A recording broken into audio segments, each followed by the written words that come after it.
What is property development? Look, a lot of people hear that term and immediately picture high rise buildings, big budgets, and full time developers. Good on them if that's where they're at. But for most people starting out, that's not the reality. At its simplest, property development is just taking a site, maybe a block of land or an existing building, and doing something to it that adds more value. That might be subdividing, building a duplex, or changing how a property is used. You're taking something as it is and turning it into something better. Now, this is where people get it wrong. Development isn't just buying and waiting for the market to go up. It's active.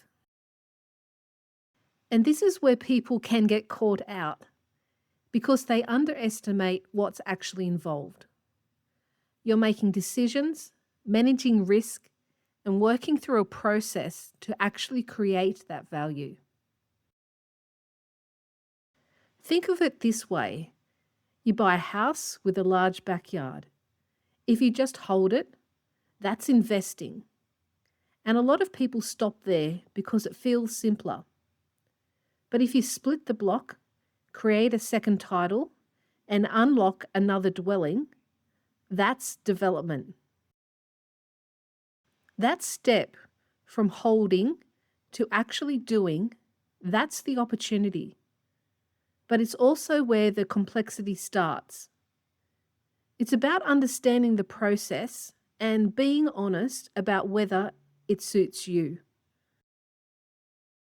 If you're trying to work that out, I've built a free readiness calculator. It takes 3 minutes and gives you a clear picture. The link is below. And up next, what does a property developer actually do? Because it's not what most people think. Until next time, take care.